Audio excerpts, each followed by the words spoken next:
Nigula, thank you for joining us 4 days into the fair. How has it been for you? You know, we have a responsibility at Watches and Wonders, which is that of standing out. And I think with our booth, once again, we accomplished what we asked ourselves a few months ago. One piece that you would love to audience to know, which that would be? Called Monovortex Split Seconds Chronograph, Roger Louis. It encapsulates, as I said, the work of my team. It's really this mix between the digital landscape, the digital ecosystem, and the physical one, which we need to nourish and we need to render consistently, because it has to be a seamless journey between digital and physical. We call it phygital, in fact. Digital, yes.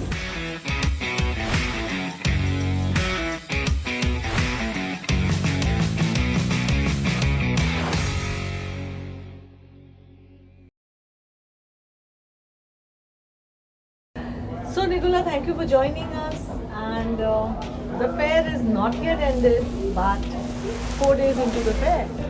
How has it been for you? Well, first of all, hello Anita, always a pleasure to see you.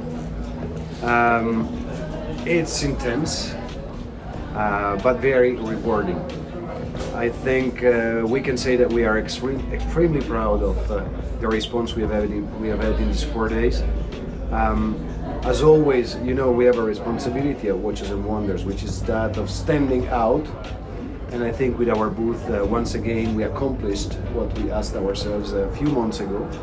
And so I would say so far so good. Yes, it's very interesting. When I read it, Hyperology Life, and I want you to tell us all about that concept.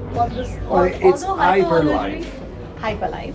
So it's all about hyperlife in life in general? Well, it's a while that we started. It's since I would say a couple of years, we've been starting to talk about hyperology. It's in fact our way of interpreting horologerie with our expressive and contemporary approach. And here we decided to immerse everybody into our world. It's the world of hyperlife. It's that incredible place where you experience incredible emotions when you come closer to Roger Louis. So you enter our hyperlife factory here. At the center of the stage, there is a watchmaker, the tradition of the watchmaking. And then you look around yourself and you see the future of watchmaking, which is in fact Roger Louis. And you have a lot of boxes that surround ourselves. What is it? In every box there is a piece of the hyperlife you live at Roger Louis. You have a little tag on top of each box that you can scan, and that projects you into our world. So you can see videos of moments you live at Roger Louis. Oh. So it's a very interactive place where you can actually, once again, enter into the hyperlife of Roger Louis. Wonderful. We didn't discover that. We must try and find that out. What are you wearing? Very interesting. Because I'm wearing something pretty special. It's the unique piece in the world. Unique piece in the world. Why do you say so? Well, because it was a surprise my team did to me before Watches and Wonders.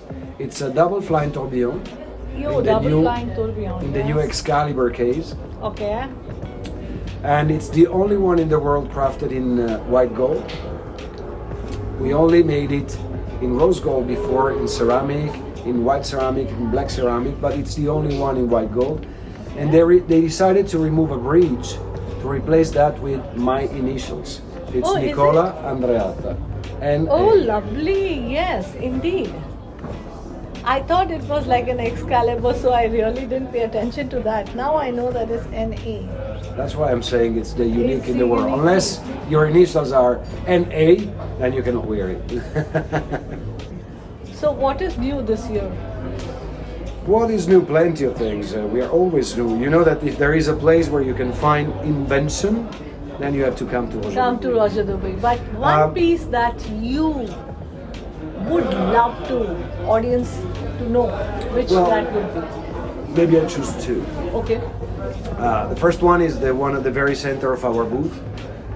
We decided to come with only one piece, but that will be somehow testifying all the work we've been doing in the past 3 years. It's what we call a concept watch. Concept watch. It's called Monovortex Split Seconds Chronograph, Roger Louis.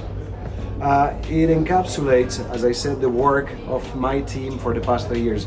And in a way, it's the perfect piece to show craftsmanship, performance, and innovation.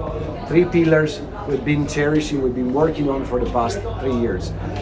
We start from a split-second chronograph, one of the most complicated calibers you can have in haute horlogerie, and then we added a new tourbillon system, which we have patented, a new micro rotor, which we call turbo rotor, which we have patented, and a new way to display chronographic minutes, which we have patented. But we were not happy, never enough at Roger Dubuis. So we redesigned completely our Spider case, showing the evolution of the Spider collection, and we crafted it in a red MCF material, mineral composite fiber. It's a material we developed inside the Maison. It's a proprietary material, and it's lighter than ceramic, 60% lighter than ceramic, and 1.2 times lighter than carbon fiber. So extremely pleasant to wear on the wrist, and the red, which is a dear color to Roger. Dear. Correct. I don't know whether we will try and see it again, but I think I did see this piece last evening when I came here for a touch and feel session. So, have you been able to go around? Never. Have you? They lock me in the booth when I come in, and they don't let me go away for a week. So unfortunately, I haven't had the chance yet to go around and see. But did you? I don't know whether you got everybody speaking or you heard anybody speaking. We see that smaller watches are making a comeback. Mm-hmm. Is there a particular reason? Is it because China is opened or what? What is I it? don't really know, and in a way, we are not exactly following what the others do. That was never the case at Roger Dubuis. We are setting the path.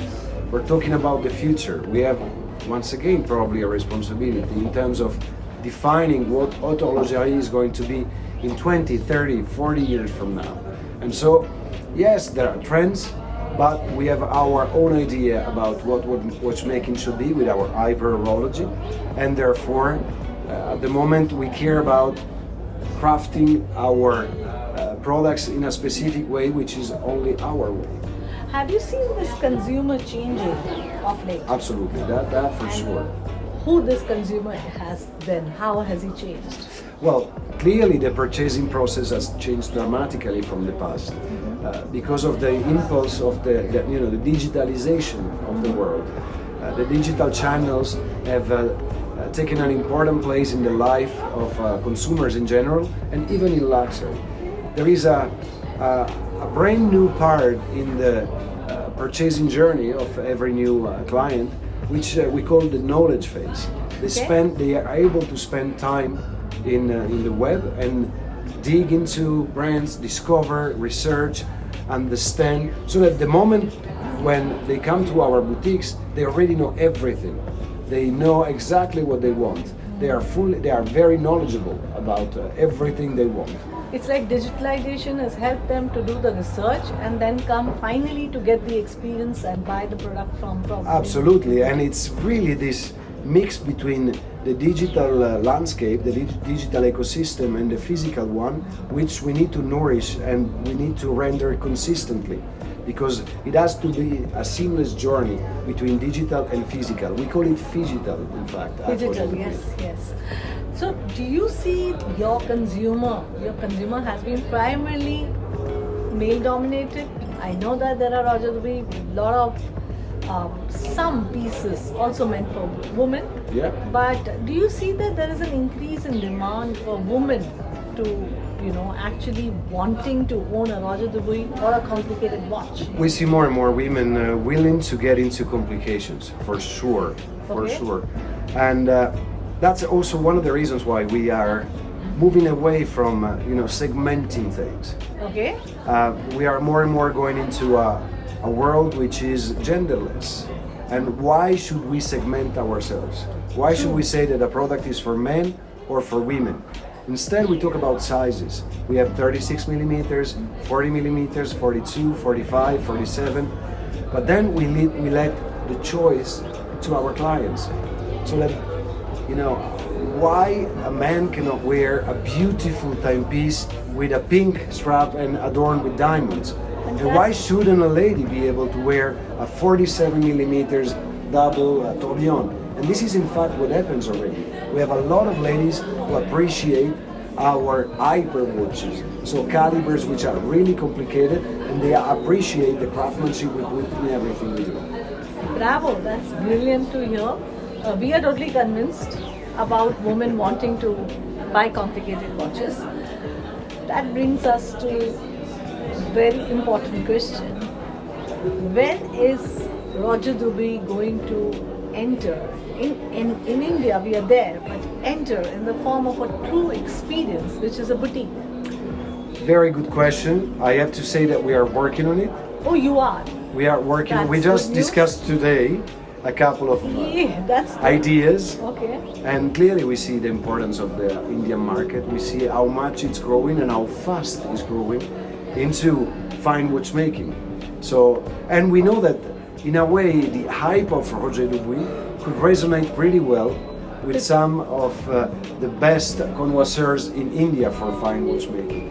So, again, working on it. Let's see where we get to in the next few months. Well, we are crossing our fingers and waiting for that to happen real soon. Any message you have for our Indian audience who are listening to this podcast and also probably watching? Well, as I think I always tell you, and I told you before, from Roger Dubuis, always expect the unexpected. Thank you. Thank you. Fantastic.